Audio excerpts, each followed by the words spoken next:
Bismillahirrahmanirrahim. Assalamu alaikum warahmatullahi wabarakatuh. I hope you all are fine. Today we are going to teach you Social Studies Grade 4. First of all, you have to go at planet. So you have to go at week number 6 and mention date and day on first block of week 6. Today we are going to complete the reading of the unit 4. In this unit we are going to learn about the cropping seasons, Rabi crops and crops of Rabi, wheat and grain. Kharif crops, rice, cotton and sugarcane. Irrigation system, major source of water supply. First of all, you have to go at book page number 26 for reading. At page number 26, Agriculture and Irrigation System of Pakistan. Lesson number 4. आज हम पाकिस्तान के जो agriculture system है और जो irrigation system है उसके बारे में पढ़ने जा रहे हैं. एग्रीकल्चर होता क्या है? एग्रीकल्चर मीन्स ज़राअत. Agriculture means cultivation of land और सॉइल फॉर प्रोडक्शन पर्पस. जो एग्रीकल्चर का मीनिंग ये होता है कि आप किसी चीज़ को उगा रहे हैं, उगाने के लिए किसी चीज़ को यूज़ करना, तो उसको बोलते हैं एग्रीकल्चर. ठीक है. काश्त करने, कल्टिवेशन मीन काश्त करना. काश्तकारी के लिए हम ज़मीन को जब सही करते हैं, वहाँ पे चीज़ें सीड्स वगैरह बोते हैं, तो उसको बोलते हैं agriculture. Agriculture plays a very vital role for the economy of Pakistan and its development. जो एग्रीकल्चर होता है ये पाकिस्तान की जो मईशत है, मीन्स के पाकिस्तान में इसमें पाकिस्तान की तरक्की में और इसकी मईशत में बहुत अहम किरदार अदा करता है. ठीक है. It is the main source of living of the major part of population. जो पाकिस्तान की जो बहुत ज़्यादा पॉपुलेशन है उसको तो उसका जो किस पे डिपेंड कर रही है, वो जो पाकिस्तान की मोस्टली पॉपुलेशन वो एग्रीकल्चर पे डिपेंड कर रही है. ठीक है. वो उनका जो पेशा है तो क्या है? एग्रीकल्चर है. इसके थ्रू वो उगाते हैं और वो बेचते हैं और वो कमाते हैं. About 70% of population is related to agriculture directly or indirectly. जो पाकिस्तान की 70% पॉपुलेशन है, मीन्स कि 100 में से जब 70% पॉपुलेशन है वो किस पे डिपेंड करती है? उस पर डिपेंड करती है, एग्रीकल्चर पे डिपेंड करती है. डायरेक्ट डिपेंड करती है या फिर इनडायरेक्ट डिपेंड कर रही है. It is a major source of food for huge population of Pakistan and provides raw material to the industrial sector of Pakistan. जो पाकिस्तान की बहुत ज़्यादा आबादी है इसको क्या मुहैया करता है? फूड देता है. जो एग्रीकल्चर वाला जो सिस्टम है ना, ये पाकिस्तान को खुद फूड देता है, बाहर से नहीं मंगवाने की ज़रूरत पड़ती, क्योंकि पाकिस्तान जो एग्रीकल्चर कंट्री है. और ये रॉ मटेरियल किसको देता है? इंडस्ट्री सेक्टर के लिए भी रॉ मटेरियल में देता है ये. वरना हम लोगों को ये जो बाहर की कंट्रीज है ना उससे ये मंगवाना पड़ता है, जो रॉ मटेरियल भी होता है जो हमारे मुल्क के अंदर नहीं होता. मीन्स कि रॉ मटेरियल क्या होता है? जो रफ मटेरियल होता है जब हम कोई चीज़ बना रहे होने उसके लिए यूज़ किया जाता है. तो इसमें बताते हैं कि पाकिस्तान एक एग्रीकल्चर कंट्री है और जो पाकिस्तान की 70% पॉपुलेशन है वो किस पे डिपेंड कर रही है? इस एग्रीकल्चर पे डिपेंड कर रही है. ठीक है. मीन्स कि वो उनके जैसे हम लोग पढ़ाते हैं, जो टीचर्स होते हैं उनके किस पे डिपेंड कर रहे होते हैं? टीचर्स स्कूल्स पे डिपेंड कर रहे होते हैं, या फिर जो इंडस्ट्री सेक्टर होता है वो लोग उस पर इंडस्ट्रीज़ में काम करते हैं. लेकिन जो पाकिस्तान की जो मोस्टली आबादी है, मोस्टली पॉपुलेशन है, वो किस पे डिपेंड कर रही है? वो एग्रीकल्चर पे डिपेंड कर रही है. Cropping season. अच्छा, इसी तरह क्रॉप्स के भी सीज़न होते हैं. कुछ क्रॉप सर्दियों में लगती हैं, कुछ गर्मियों में उगाई जाती हैं और कुछ मिड सीज़न की भी होती हैं. ठीक है. क्रॉपिंग सीज़न के बारे में पढ़ते हैं. तो मेनली जो क्रॉपिंग सीज़न होते हैं वो 2 होते हैं. ठीक है. First one rabi season and kharif season. कितने होते हैं हमारे पास? जो मेनली हमारे पास हैं वो 2 हैं, रबी season and kharif season.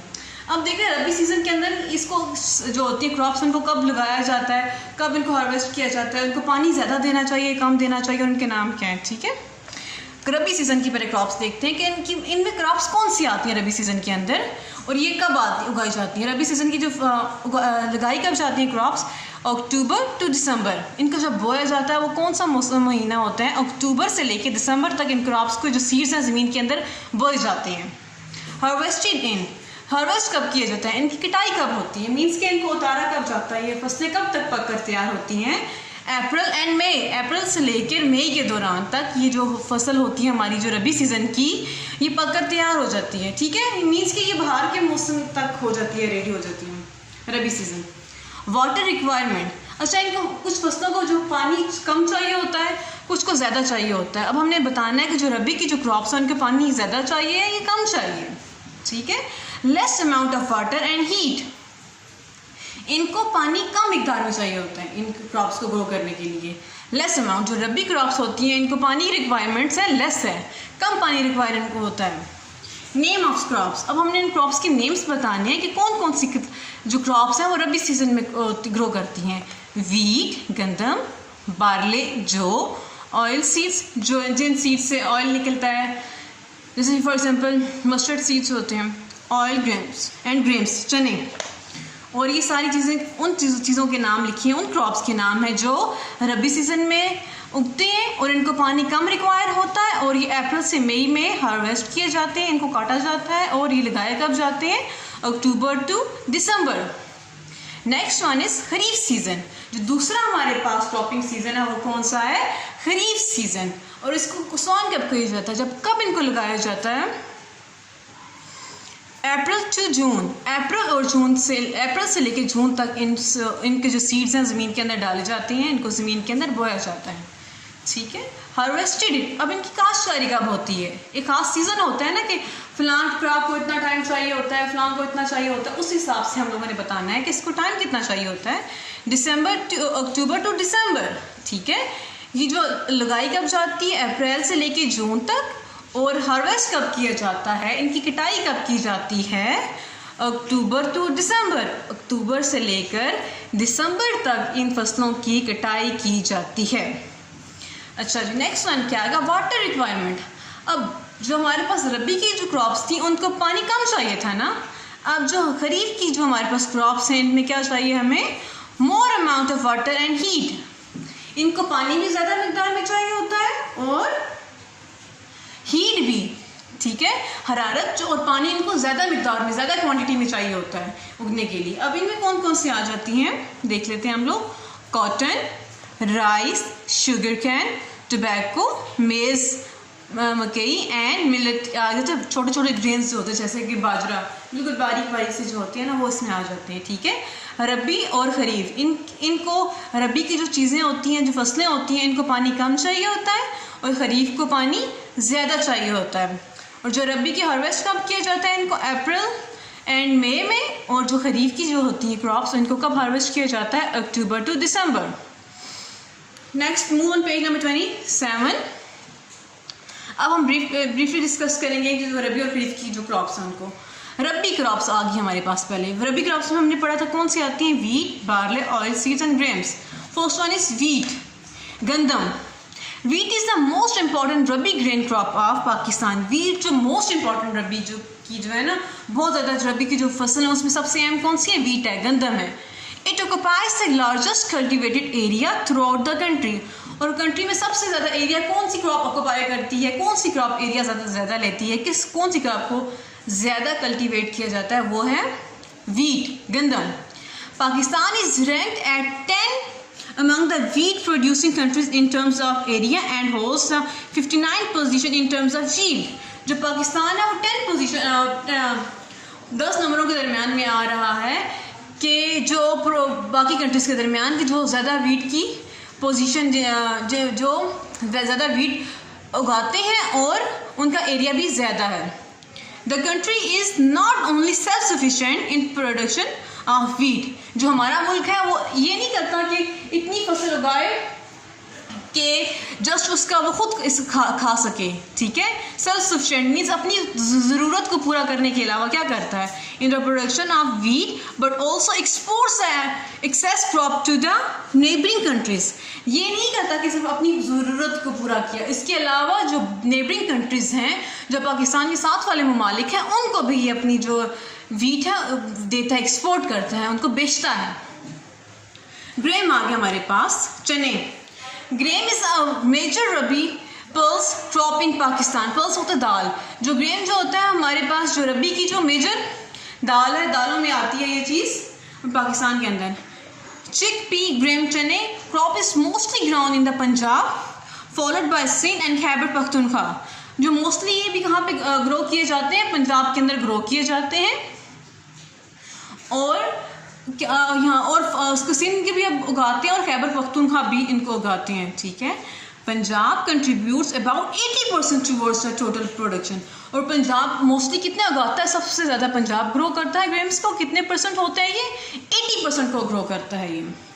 Means कि टोटल 100 जो बाकी जो 20% है बाकी जो प्रोविंसेस हैं वो प्रोवाइड कर रहे हैं, और 80% कौन प्रोवाइड कर रहा है? जस्ट पंजाब प्रोवाइड कर रहा है। Towards the total production, the normal use of chickpea grains maintains a good digestion and controls cholesterol level in the human body। ठीक है, जब हम नॉर्मली जब हम चनों को यूज़ करते हैं तो हमारा डाइजेस्टिव सिस्टम को भी ठीक रहता है और कोलेस्ट्रॉल लेवल भी हमारा ठीक रहता है। It is used as medicine for treatment of snake bite.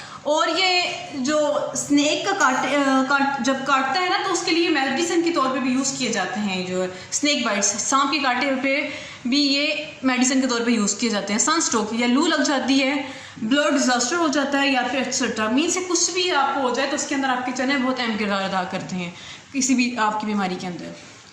अच्छा, ये हमारी क्रॉप्स कौन सी थी? रबी क्रॉप्स थी। अब हम खरीफ क्रॉप्स की तरफ मूव कर रहे हैं। रबी क्रॉप्स को वाटर कम रिक्वायर होता है, खरीफ को ज़्यादा होता है। ठीक है, अब खरीफ की तरफ मूव कर रहे हैं। Kharif crops, rice, first one is rice. ये पिक्चर भी देख लें, यहाँ पे राइस की बनी हुई है। चावल, rice is the one of the most impacted economic crops in the Pakistan. जो पाकिस्तान की मईशत के अंदर जो राइस है वो बहुत अहम किरदार अदा करते हैं। मोस्ट इम्पॉर्टेंट इकोनॉमिक, ठीक है, मईशत के अंदर राइस का जो बहुत बड़ा अमल दखल है। Rice needs a large amount of water, और राइस को उगने के लिए large amount of water required होता है। So it has to be grown in water irrigated areas. और ये किन इलाकों में ग्रो किया जाता है? जहाँ पे वाटर इरीगेशन हो, मीन्स कि जहाँ पे पानी का निज़ाम चल रहा हो, आबादी का निज़ाम चल रहा हो, वहाँ पे ये आता है, वहाँ पे उगाए जाते हैं। Where required quality of water remains available throughout the cultivation season. ठीक है, कटाई तक जब तक इनको पानी चाहिए होता है वहाँ पे पानी का मौजूद होना चाहिए, वरना हमारे जो राइस है वो ग्रो नहीं कर सकते। Next one is you have to move on page number 28। Cotton आ गया हमारे पास। अब नेक्स्ट हमारे पास जो रबी खरीफ क्रॉप है वो कौन सी है? कॉटन, कपास। ये देखें वाइट कलर की यहाँ पे ग्रो करी है पौधा के ऊपर। Pakistan is an efficient producer and exporter of cotton. जो पाकिस्तान है बहुत अच्छा प्रोड्यूस करने वाला है कॉटन को। ठीक है, एक्सपोर्टर और बाहर के मुल्कों में बेचता भी है इसको, कॉटन को। In Pakistan cotton is also named as silver fibre. और पाकिस्तान के अंदर कॉटन का दूसरा नाम भी है, वो कौन सा है? Silver fibre. It is a warm climate crop and needs lots of sunshine. और ये गर्म इलाकों में पाई जाती है और इनको क्या ज़्यादा ज़रूरत होता है? सनशाइन की बहुत ज़्यादा ज़रूरत होती है इन क्रॉप इसको, कॉटन की क्रॉप्स को। 3/4 of the cotton of Pakistan is grown in Punjab, where is the remain grown in Sindh.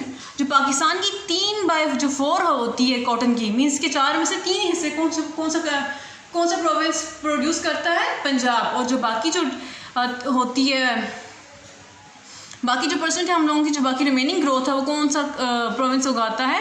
वो है Sindh. Sugarcane, next one. Sugarcane is another important crop of Pakistan. जो गन्ना है वो पाकिस्तान की एक अहम क्रॉप है।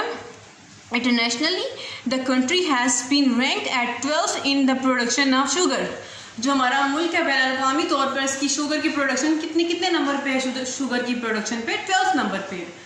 Sugarcane is a water loving plant. ठीक है, शुगर कैन है जो water loving plant, it means कि इसको वाटर बहुत पसंद है। And amount of use it depends highly on the sufficient quantity of water given to the crop. ये शुगर लविंग प्लांट है और हमें इससे कैसे पता चलता है कि इसके अंदर जूस की क्वांटिटी कितनी ज़्यादा है? जितना हम इसको पानी देंगे तो उसी हिसाब से इसकी जो जूस की क्वांटिटी में इजाफा होगा। पानी कम होगा तो गन्ना भी क्या होगा? सूखा होगा। इसीलिए इसको वाटर लविंग प्लांट कहते हैं। ठीक है, Pakistan 70% farm area is in Punjab followed by Sindh occupies 20%, Khyber Pakhtunkhwa 10%, contributes 10%, Balochistan has only 1% of the farmed land। और पाकिस्तान के अंदर फार्मिंग एरियाज कितना बड़ा है? जो पंजाब की पहले देख लेते हैं, पंजाब जो है उसमें कितना परसेंट है फार्मिंग एरिया? 70%। पंजाब ना शुगर कैन उगाने में भी क्या कौन से नंबर पे आ गया? फर्स्ट पे आ गया ना। यहाँ पे भी शुगर कैन सबसे ज़्यादा पंजाब में काश्त किया जाता है। वहाँ कितने परसेंट वहाँ पे एरिया इसके लिए? 70%। इसके बाद सिंध में कितना एरिया है इसके लिए 20%, और केपी के खैबर पख्तूनख्वा में कितना एरिया ले रहा है खैबर पख्तूनख्वा में ये 10%, और जस्ट बलोचिस्तान जस्ट सिंगल 1% जो है बलोचिस्तान इसको कर रहा है, कल्टिवेट कर रहा है। अब नेक्स्ट हमारे पास जो टॉपिक आ गया इसका वो क्या, इरिगेशन सिस्टम। जब हम लोग फसलें लगाते हैं उनको काश के लिए लगाया जाता है तो अब उनको पानी की तो ज़रूरत होता है या नहीं होता, होता है ना। इसीलिए सम टाइम बारिशें नहीं होती, कम बारिशें हो जाती हैं, फिर क्रॉप्स को उगाने के लिए पानी तो चाहिए होता है ना। तो उसको जो वो हमारे पास मसला है, जो प्रॉब्लम है, जो इशू है, उसको ख़त्म करने के लिए इरिगेशन सिस्टम इंट्रोड्यूस करवाया गया ताकि जो पानी का जो प्रॉब्लम है वो सॉल्व किया जा सके। Due to lack of rainfall, बारिश की कमी की वजह से, पहली बात यहाँ पे ये लिखी हुई है कि बारिश की कमी की वजह से। वैसे तो मोस्टली बारिशें हो जाती हैं तो तब पानी का जो इशू है ख़त्म हो जाता है, जब बारिशें ना हो तो तब तो हमने काम करना होता है ना। Due to lack of rainfall farming largely depends on irrigation, जो फार्मिंग होती है वो किस पे डिपेंड करती है, इरीगेशन पे, आबादी के निज़ाम पे, ठीक है। The government of Pakistan has taken many steps to improve water supply for the crops of Pakistan has one of the world's largest irrigation network, ठीक है। जो गवर्नमेंट ने इसको पानी की कमी को दूर करने के लिए बहुत से काम किए हैं, बहुत से स्टेप लिए हैं, और जो पाकिस्तान की जो इरीगेशन सिस्टम है ना, बहुत उसका नेटवर्क बहुत अच्छा है, दुनिया के अंदर इसके नेटवर्क को माना जाता है, बहुत पसंद किया जाता है। Due to different projects at different areas of the country, cultivated area increase to more than 1/3 independence. Now 80% of the farming is done with the help of irrigation system. जो मुल्क की जो फार्मिंग के लिए 80% जो हमें पानी चाहिए होता है वो कौन सिस्टम प्रोवाइड कर रहा है हमें, इरीगेशन सिस्टम के थ्रू हमें पानी 80% मिल रहा है। नेक्स्ट वन क्या आ गया हमारे पास, major source of water supply, ठीक है। इरीगेशन सिस्टम भी तो होगा लेकिन उसके लिए पानी तो चाहिए होगा ना, कि हम एक जगह से दूसरी जगह को पानी पे लेके जा सके, ठीक है। Major source of water supply, the major source of water supply in Pakistan is Indus river, ठीक है। जो मेजर सोर्स है पाकिस्तान के अंदर पानी को सप्लाई करने का वो कौन सा है, इंडस रिवर है। विद इट्स ट्रिब्यूटरीज, जो इसकी ट्रिब्यूटरीज हैं उसके साथ को इंडस रिवर जो पानी को दूसरे एरियाज के अंदर भी लेके जाता है, इंडस रिवर जो है वो। To utilize the source in better way, dams and barrages have been established on them.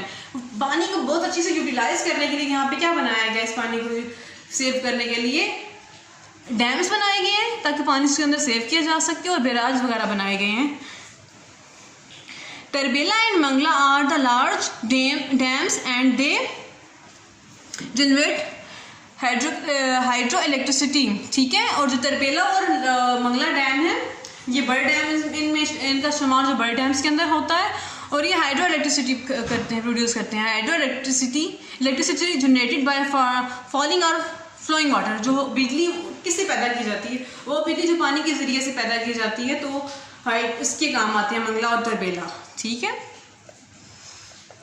They also store water and irrigate land, ये पानी को अपने अंदर स्टोर भी करते हैं और इरीगेट करते हैं लैंड को, मीन्स के दूसरे इलाकों तक पहुँचाते हैं। Khanpur dam, Rawal dam and Hub dams और small dams. Khanpur, Rawal dam और हब डैम्स कौन से हैं जी, ये स्मॉल डैम्स हैं, छोटे डैम्स हैं। मंगला और तरबेला जो हमारे पास है ये बड़े डैम्स, और ये हमारे पास छोटे डैम्स हैं। Several canals, wells and tube wells are made to take water to the dried lands, जो इनको पानी की कमी को दूर करने के लिए क्या बनाया गया है, कैनाल्स, नहरें निकाली जाती हैं, कुएं बनाए जाते हैं और ट्यूबवेल्स बनाए जाते हैं, ठीक है। Now farmers can use water of their crops through out the year with the help of these resources. अब इसीलिए जो फार्मर्स होते हैं वो सारा साल पानी को अपनी क्रॉप्स के लिए यूज़ कर सकते हैं, इन चीज़ों में से किसी को भी यूज़ करते हैं उनको यूज़ कर सकते हैं। तो पिक्चर देख लें, यहाँ पे तरबेला डैम की हमारे पास और मंगला डैम की हमारे पास है, ये दोनों हमारे पास कौन सी हैं, बड़े डैम है हमारे पास। आपने इस चैप्टर को खुद से रीड आउट करना है और जो इंपॉर्टेंट पॉइंट्स हैं उनको भी आपने मार्क करना है। स्टे होम, स्टे हैप्पी, अल्लाह हाफिज़।